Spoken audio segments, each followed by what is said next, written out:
एक बार की बात है। एक राज्य में एक राजा और एक रानी राज करते थे। दोनों ही अपनी प्रजा का खूब ध्यान रखते और दोनों ही बहुत अच्छे थे। उनके जिंदगी में बस एक ही कमी थी कि उनकी कोई संतान नहीं थी। एक बार रानी ने मन इच्छा जताई कि उनकी एक बेटी हो जो सबसे सुंदर और प्यारी हो। कुछ सालों बाद रानी की ये इच्छा पूरी हुई और उन्होंने एक सुंदर सी बेटी को जन्म दिया जिसका नाम उन्होंने स्नो वाइट रखा। पूरे राज्य में खुशियां ही खुशियां थी, लेकिन ये खुशी ज्यादा दिनों तक नहीं रह सकी। कुछ दिनों बाद जब राजा और रानी जंगल में घूमने गए तो एक जादूगरनी ने मौका पाकर रानी को चिड़िया बना दिया और अपने पास पिंजरे में कैद कर लिया। रानी के अचानक गायब होने से राजा को लगा कि रानी की मौत हो गई।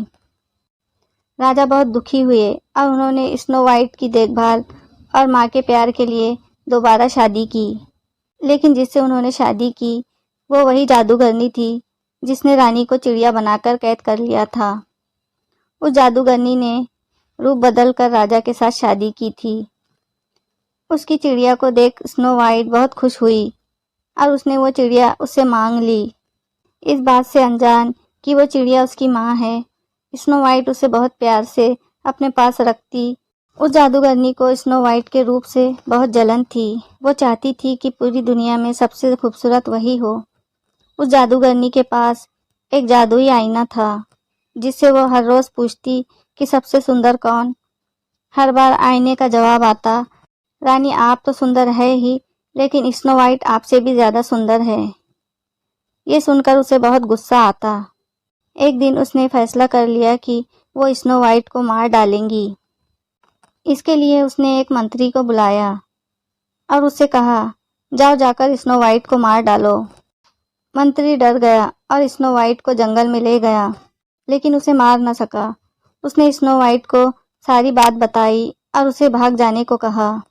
स्नो वाइट दुखी हो गई और वहां से भाग गई। मंत्री ने वापस आकर झूठ बोल दिया कि उसने स्नो वाइट को मार दिया है। जादूगरनी रानी बहुत खुश हुई। उधर स्नो वाइट जंगल में भटक ही रही थी कि उसकी नज़र एक छोटी सी झोपड़ी पर गई। वो उस झोपड़ी में चली गई। वहां उसने देखा कि बहुत छोटी छोटी 7 प्लेट रखी है और उसमें कई तरह के भोजन हैं। स्नो वाइट को भूख भी लगी थी तो उसने हर प्लेट में से थोड़ा थोड़ा भोजन कर लिया। फिर उसकी नज़र वहां पड़े 7 बेड पर पड़ी। स्नो वाइट को नींद भी बहुत आ रही थी तो आराम करने का सोचकर एक बेड पर लेट गई। लेटे लेटे उसे नींद आ गई और वो सो गई। तभी थोड़ी देर बाद वहां 7 बौने आए। उन्हें अंदाजा लग गया था कि वहां कोई आया है। जैसे ही उनकी नज़र स्नो वाइट पर पड़ी, उसकी खूबसूरती देख बौने उसे देखते ही रह गए। तभी स्नो वाइट की नींद खुली और उसने डरते हुए बोनों को सारी बात बताई। बोने उसकी बात सुनकर चौंक गए और उन्होंने कहा, स्नो वाइट अगर तुम हमारे लिए हमेशा अच्छा खाना बनाओगी और हमारे घर का ख्याल रखोगी तो तुम हमारे साथ रह सकती हो। स्नो वाइट ने उनकी बात मान ली और सब खुशी खुशी रहने लगे। एक दिन उस जादूगरनी रानी ने फिर से अपने जादुई आईने से पूछा कि सबसे सुंदर कौन। इस बार वो बहुत खुश थी कि स्नो वाइट के मरने के बाद आईना उसी का नाम लेगा, लेकिन अफसोस ऐसा कुछ नहीं हुआ। आईने ने फिर कहा, रानी आप हो सबसे सुंदर, लेकिन आपसे भी सुंदर है स्नो वाइट। रानी ये सुनकर हैरान रह गई और सारी बात समझ गई कि मंत्री ने उसे धोखा दिया है।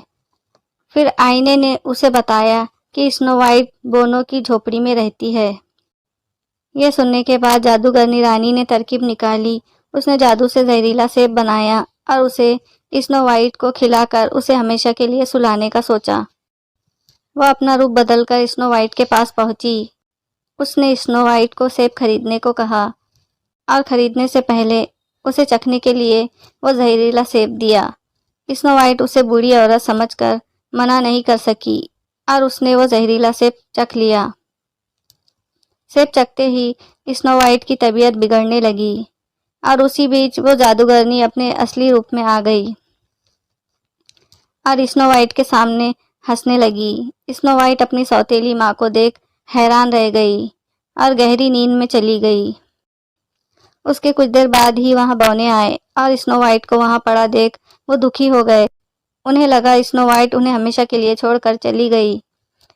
उन्होंने उसे दफनाने का सोचा, लेकिन उनका मन न माना और उन्होंने उसे एक शीशे के ताबूत में रख दिया।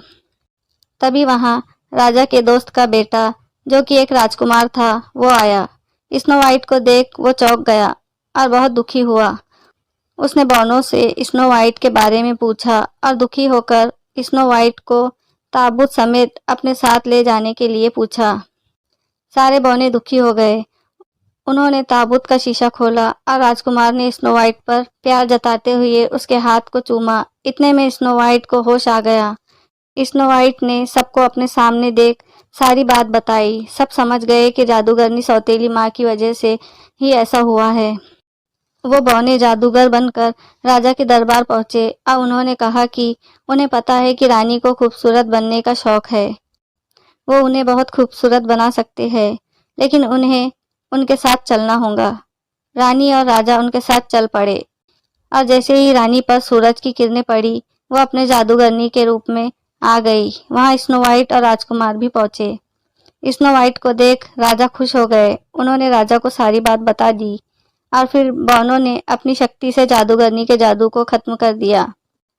जादू खत्म होते ही चिड़िया बनी असली रानी अपने रूप में आ गई।